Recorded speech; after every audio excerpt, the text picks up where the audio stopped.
구구당 공식은 삼국시대에도 있었습니다. 조선시대 한고을에 원님이 새로 부임했습니다.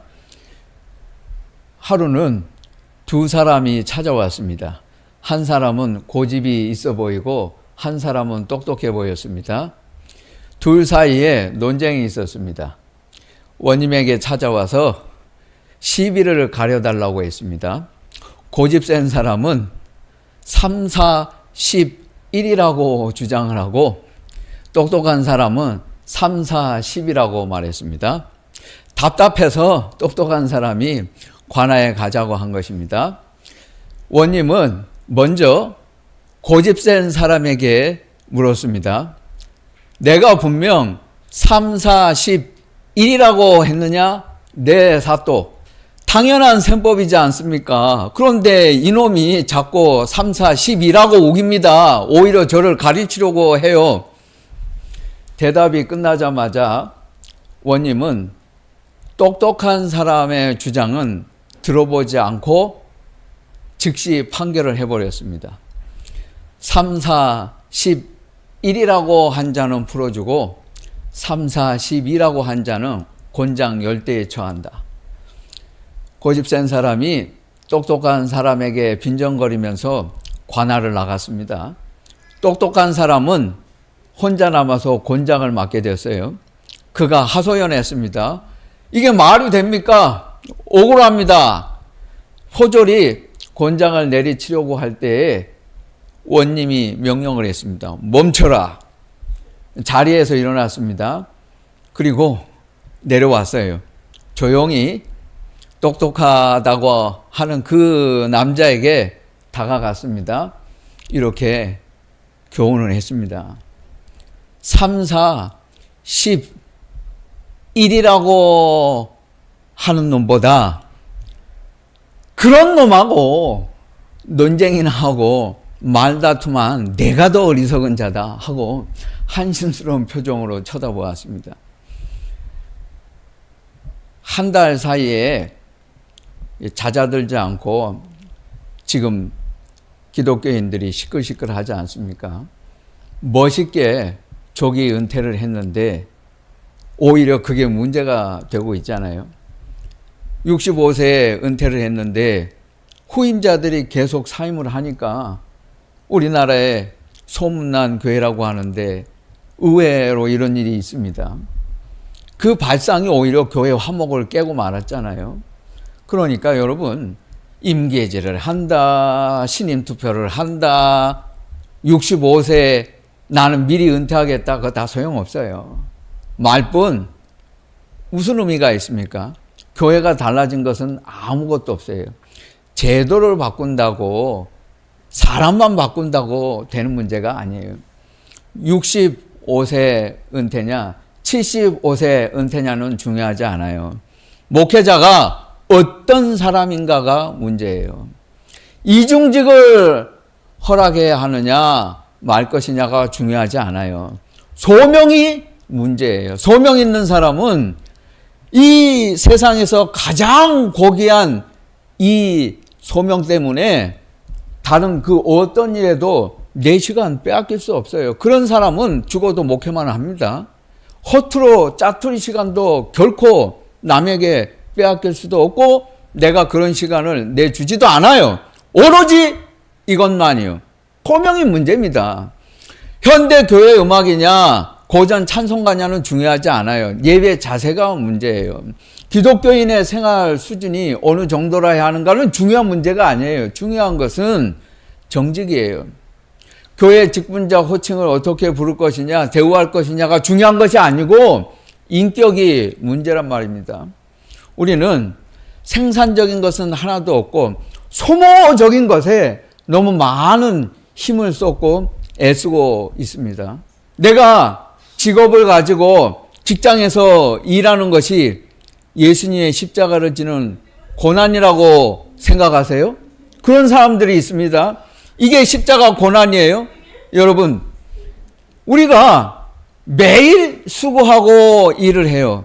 하루에 8시간, 일주일에 평균 40시간, 1년 50주 이상 30년, 40년을 일을 해요. 그 일을 내가 십자가 지는 것이라고 생각하고 한다?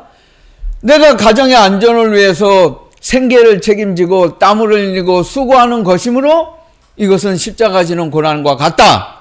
그러면 여러분, 매일 출근해야 되는 직장인데 십자가 지는 마음으로 일을 한다고 한다면 어떻게 행복한 마음으로 일할 수 있어요? 그건 마지못해서 죽지 못해 하는 일이죠. 그래가지고야 어떻게 행복하게 살 수 있겠어요? 이건 안 되는 거예요. 얼마나 힘들고 어렵겠어요. 십자가 지는 마음으로 일을 한다? 그런 사람은 소모적인 인생을 살고 있는 거예요. 생산적이지 못하잖아요. 한국 직장인 81%의 꿈은 일하지 않고도 먹고 사는데 아무 지장이 없는 삶이라고 합니다. 그러면 어떻게 하면 그렇게 할 수 있는데 한번 가르쳐 줘봐, 저한테.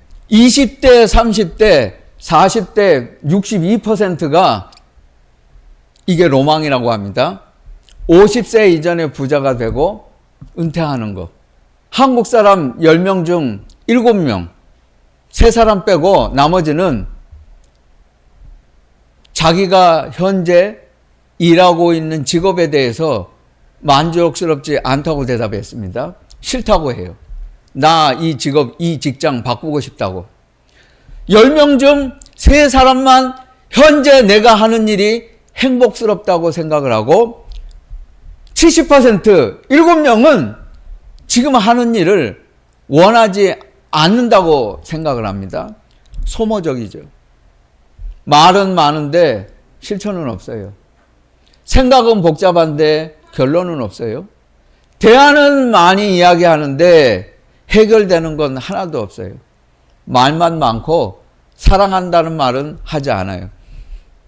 저는 깜짝 놀랐어요. 한국에 와서 100분 토론 지금도 하는 걸 보고 놀랐어요. 여러분, 100분 토론 우리 교회 다니는 사람들은 안 보죠. 그런 거 보지 마세요. 그런데 세월 낚이고 시간 죽이는 한심한 사람들이 있어요. 한국 사람들 말할 줄 모르잖아요. 토론 못 하잖아요. 그거 지구촌 세상 사람들이 다 인정하는 거 아니에요? 한국 사람들은 토론하라 그러면 나하고 생각이 반대인 사람하고 이야기할 때 10초도 못 견디잖아. 남의 말 끊잖아요. 아주 버릇 없어요. 어떻게 그렇게 배웠어요? 그럼 도대체 어디서 배운 가정교육이에요? 나하고 100% 의견이 다른 사람이라 할지라도 그 사람 말할 때까지 기다려야 돼요. 1시간을 이야기하든 3시간을 이야기하든 아무 소리 말고 잘 들어줘야 돼요. 그런 사람이 인격이에요. 근데 한국 사람 그거 못하잖아요. 감정만 내세우잖아요.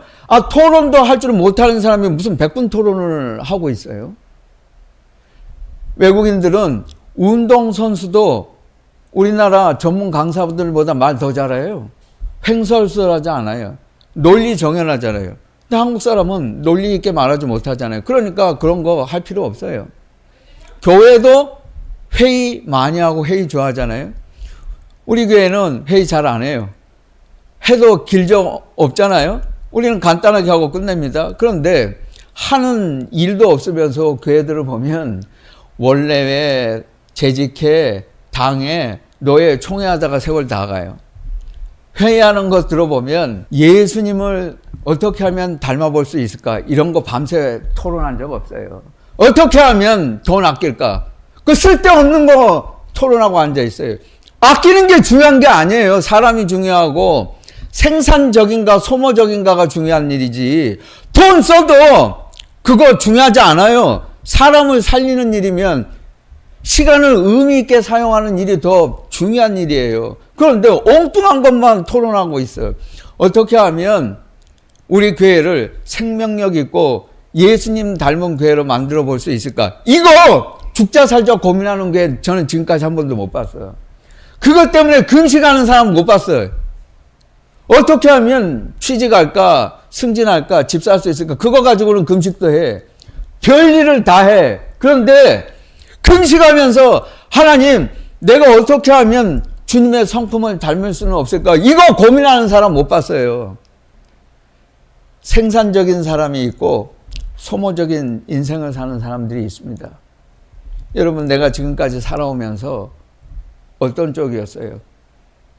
생산적인 삶을 살아왔습니까? 소모적인 삶을 살아왔어요? 비생산적인 일을 하면서 살아왔습니까? 현대인은 효율성을 강조하잖아요. 효율성은 성과예요. 거기에는 사랑이 없어요. 그리스도인은 사랑과 감동과 눈물이 있는 일을 해야 돼요. 성과가 중요한 게 아니에요. 효율성이 아니에요. 그건 시대 정신입니다. 우리는 시대 정신을 추구하는 사람들이 아니에요. 생산적인 삶을 살아야 돼요.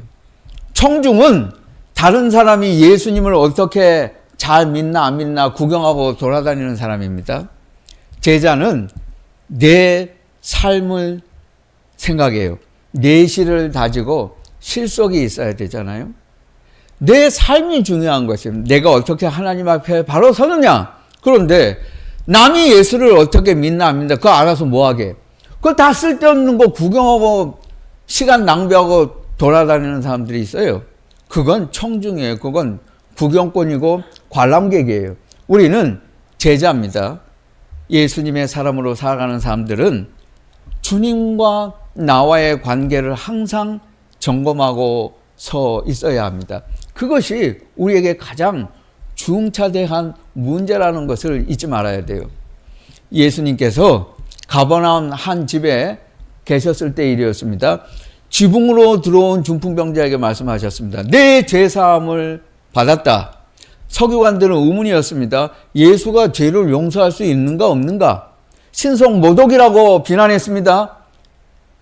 여러분, 권위가 중요해요? 생명이 중요해요? 예수님은 논쟁하지 않고 병을 고쳐주셨어요. 예수님께서 말 못하는 사람에게서 귀신을 내쫓으셨습니다. 마태복음 9장에만 있는 내용입니다. 다른 성경이 없어요. 여기에 딱 한 번 있어요. 마태복음 9장에. 바리새인들은 예수님이 귀신의 왕을 의지해서 귀신을 내쫓으신 것이라고 비난했습니다. 사탄이 중요해요? 사람이 중요해요? 예수님은 논쟁하지 않고 말 못하는 사람을 고쳐주셨어요. 예수님께서 회당에 들어가셨습니다. 누가복음 13장에만 있어요. 다른 성경에는 없어요. 회당에서 18년 동안 한 번도 허리를 펴보지 못한 여인을 만났습니다. 회당장이 엿보고 있다가 고발을 했어요. 의사가 환자를 치료할까 말까. 그들에게는 이것만 중요했어요. 왜? 안식일이니까. 율법이 있으니까. 예수님은 논쟁하지 않고 치료하셨습니다. 가나안 여인이 소리쳤어요. 귀신 들린 딸을 도와달라고 했습니다. 유대인들은 사마리아 사람이든 이방 사람이든 유대인이 아니면 안 되었습니다. 출신이 중요해요? 신분이 중요해요? 사랑이 중요해요? 예수님은 묻지도 따지지도 않고 논쟁하지 않고 여인의 소원을 들어주셨습니다. 하나님을 사랑하고 이웃을 사랑하라. 이 말씀은 성경에서 가장 중요한 두 계명이라고 예수님이 친히 말씀하셨어요. 성경은 이 두 가지로 요약이 돼요. 다른 거 다 몰라도 돼요. 하나님을 사랑하고 이웃을 사랑하라. 이게 성경이에요. 이게 성경 전부의 66권은 이 두 마디로 요약이 돼요. 설교하는 사람도, 목사 후보생도, 전도사도, 신학생도, 주일학교 선생님도, 교인도 다 암송하는 말씀이에요. 기독교인이라면 누가 이 말씀을 모릅니까? 그런데 왜 하필 이 성경 말씀이 여기에 있는가를 알고 읽어야 돼요. 이 배경 앞에 세 가지 사건이 있었습니다. 마태복음 오늘 본문에는 두 가지밖에 없어요. 세금 논쟁과 부활 논쟁. 그러나 누가복음 20장을 읽어보면 정확하게는 세 가지였습니다. 예수님의 권위, 가이사 세금, 사두개인 부활 논쟁이었습니다. 유대 종교인들이 예수께 물었습니다. 무슨 권위로 하나님의 일을 하느냐? 가이사에게 세금을 내야 하느냐? 부활이 있느냐? 예수님의 답이었습니다. 요한의 권위는 어디에서 왔느냐? 세금도 내고 헌금도 하라. 하나님은 살아계신 분이시다. 예수님은 사실 이 질문들에 3번 모두 직접 반응하지 않으셨어요. 부활이 있다 없다? 그런 말씀하지 않으셨어요. 하나님은 살아계시다. 예수님은 논쟁에 빠지지 않고 논쟁하지 않고 말싸움하지 않고 그 다음에 곧이어서 이 말씀을 하셨어요. 하나님을 사랑하고 이웃을 사랑하라. 예수님은 사람들의 질문과 논쟁에 대꾸하지 않으셨어요. 하신 말씀은 사랑하라. 이것이었어요. 그게 전부였습니다. 사람은 논쟁해요. 예수님은 논쟁하지 않고 해결하세요. 우리는 문제에만 집중해요. 예수님은 문제를 말하지 않고 사랑하라고 말씀하세요. 논쟁에 문제에 집중하는 건 비생산적이요. 해결과 사랑에 집중하는 건 그건 생산적입니다. 어떻게 생산적인 제자로 살 수 있을까? 여러분, 사람은 기본에 충실해야 돼요. 기초가 없는 인생을 지금까지 살아왔다면 언젠가 반드시 문제가 됩니다. 다시 돌아가서 처음부터 기초를 배우지 않으면 문제 생겨요. 기본에 충실해야 돼요. 신학교 9개가 있는데 연합해서 개강 예배를 드릴 때에 설교를 한 적이 있었습니다. 부탁을 해서 설교를 하러 갔어요. 호수도 있고 너무 아름다운 곳이었습니다. 평상시에는 신학교 체프를 사용하잖아요. 그러니까 모처럼 자연에서 개강 예배를 드렸어요. 이전에 강사 목사님으로 오신 분을 아는데 힘들다는 말을 여러 분이 했어요. 성경책 하나 놓을 데가 없었고 마이크 때문에 힘들었다고. 근데 그날 제가 이제 시간에 맞춰서 도착을 했는데 그게 아닌 거예요. 준비를 너무 훌륭하게 잘 해놨어요. 아주 철저하게 해놨어요. 음향 시설도 야외에 준비해 두고 제가 설교를 편하게 할 수 있도록 이렇게 테이블도 마련하고 또 성경책 찬송가도 놓을 수 있고 준비를 아주 완벽하게 해놓았어요. 그래서 제가 너무 수고를 해서 후배 목사님한테 궁금해서 물어봤어요. 이거 어떻게 된 일이냐고. 여기 몇 시간씩 차를 타고 가도 장비를 대여할 할 것도 없고 뭐 실리콘밸리가 가까운 것도 아닌데 신학교에 가서 장비를 다 트럭으로 실어 놔둘 수도 없고 이거 어떻게 된 거냐고 그랬더니 이 후배 목사님이 얘기를 해요. 제가 누굽니까? 공군 장교 출신 아닙니까? 서울노회 같은 노회에서 부목사로 있었어요. 연동교회 출신인데 공군 장교 출신이에요. 공군 장교는 직속 상관을 수행할 때 점검하고 수행하고 보호자하고 안내하고 잠을 안 자고 준비를 해요. 며칠 전부터. 공군은 육사보다 더 해요. 해군보다 엄격합니다. 제가 이거 공군에 있을 때 일을 하면서 습관이 돼가지고 대충 하는 건 저는 눈 뜨고 못 봅니다. 목사님 오시는데 제가 가만히 있을 수 없죠. 그래가지고는 그 앰프 장비를 다 구해다가 여기다 딱 놓은 거예요. 마이크 아주 그냥 저 멀리까지 잘 들리라고 목사님 쓰시라고 갖춰놨어요. 예배 마치고 집으로 돌아갈 때까지 필요한 걸 다 챙겨주셨어요. 사람은 기본이 돼야 돼요. 이런 사람은 어디 가서 일을 해도 인정받고 또 성공할 수 있어요. 가지치기를 잘해야 돼요. 쓸데없는 일은 버리세요. 예수님을 잘 믿는다는 건 잘 버린다는 것이에요. 버리지 않으면 가지면 안 되는 것, 쓸데없는 것 많이 가지게 돼요. 그것 때문에 내가 언젠가는 걸려 넘어져요. 그러니까 내가 가지면 안 되는 것을 소유하기 싫거든 빨리 버리세요. 잘 버리는 사람이 하나님을 잘 믿는 사람입니다. 99가지 가지고 있어도 한 가지가 없어서 불행할 수 있고 99가지 다 버리고 있어도 한 가지 때문에 결정적으로 행복할 수 있어요. 버리지 않으면 쓰레기 잡동사니만 가지게 돼요. 잘 버릴 수 있어야 돼요. 예수님을 믿는 사람들은 취미 생활도 함부로 하면 안 돼요. 시간을 죽이는 취미 있잖아요. 그런 거 쓸데없는 거 하지 마세요. 당장 끊으세요.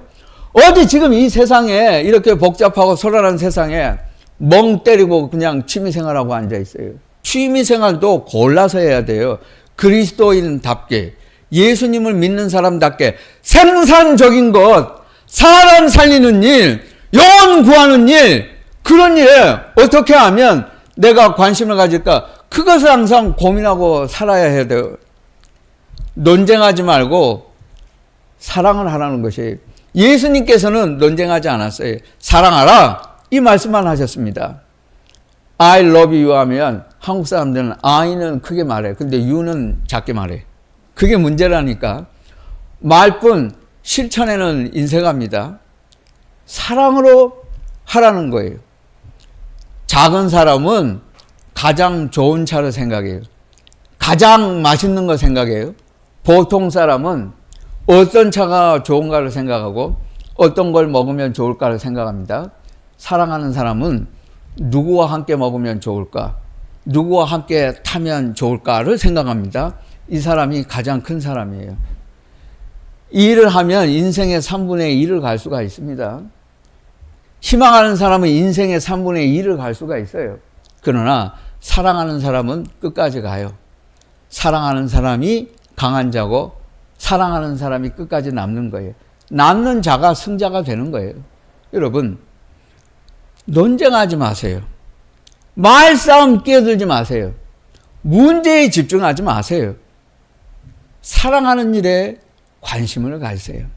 말 많은데 사랑을 말하라 그러면 제대로 말 한마디 못하고 살잖아요. 소모적인 인생을 사는 사람들이에요. 후반부에서 사람들과 예수님은 또 한 가지를 이야기했습니다. 그리스도가 누구냐? 유대인들은 그리스도는 다윗의 자손이라고 믿고 있었습니다. 이거 확신했어요. 예수님은 시편 110편을 들려주셨습니다. 다윗의 시요. 주께서 내 주께 말씀하시되 다윗이 그리스도를 주라 했다. 그러면 어떻게 그리스도가 다윗의 자손이 되느냐? 예수님의 말씀이었습니다. 아무도 대답하지 못했습니다. 다윗은 예수님이 오시기 전 주전 1010년쯤 사람이었어요. 유대인들은, 종교인들은 짧게는 수백 년, 길게는 1000년 동안 그리스도는 다윗의 자손이라고 헛믿고 있었어요. 이거 헛수고했어요. 지금까지 잘못 믿고 왔잖아요. 1000년 동안. 그게 아니라는 것 아니에요. 여러분도 지금까지 내가 예수를 믿어오면서 헛믿음 가고 있지는 않았습니까? 생각해 보세요. 모하비 사막 가보신 적 있어요? 한번 가보세요. 그 데스밸리 한번 들어가면 못 나오고 죽는다는 데스밸리를 옆에 보고 라스베이거스까지 한 2시간을 일자로 한번 달렸는데 가봐야 사막이 어떤 데인지를 알아요. 그 넓은 사막에 스마트폰도 있고 차도 있고 사람도 있고 관광지니까 가면 길 찾을 수 있을 것 같죠. 한번 가보라고 그게 뜻대로 되나? 안 돼요. 수련회 갔다가 길 잃어버리는 한인 학생들이 왕왕 있어요. 못 찾아요. 어떤 사람이 거기 들어가가지고 길을 잃고 정처없이 방황을 했어요. 발자국 하나 발견했습니다. 소리쳤어요. 이제 살았다. 요 발자국만 따라가면 오아시스가 나올 것이고 길이 나올 거다. 그런데 그 발자국을 계속 따라갔는데 끝이 없습니다. 해가지고 저녁이 됐어요. 그때 알았어요. 가만히 봤어요. 그 발자국은 자기 발자국이에요. 자기가 되밟아가면서 한 자리는 맴돌고 있었어요. 그게 사막이에요. 여러분, 우리도 헛 믿음을 가지고 소모적인 인생을 살면서 이 길로 가면 길이 있을 것이라고 같은 길을 가면서 그 자리를 맴맴 돌면서 살아오지는 않았습니까? 그런 사람들 많아요. 많은 그리스도인들이 예수님을 믿는다고 하지만 그 자리에서 맴돌고 있잖아요. 소모적이에요. 그리스도인은 중요한 순서를 생각하고 사는 사람이 아니에요. 중요한 것과 중요하지 않은 것을 생각하는 사람들입니다. 최우선순위를 생각하는 사람들이에요. 중요한 것은 지켜요. 중요하지 않은 나머지는 다 잘라버려야 돼요. 최우선순위 몇 가지만 하는 사람들이지 모든 걸 다 알려고 하는 사람들도 아니고 모든 걸 중요하게 생각하는 것도 아닙니다. 그리스도인은 최우선순위를 생각하고 살아요. 여러분, 성경을 읽을 때 이해가 잘 안 되세요? 기도할 때 응답이 없는 것 같습니까? 내 삶이 무기력할 수 있고 무료함을 느끼세요?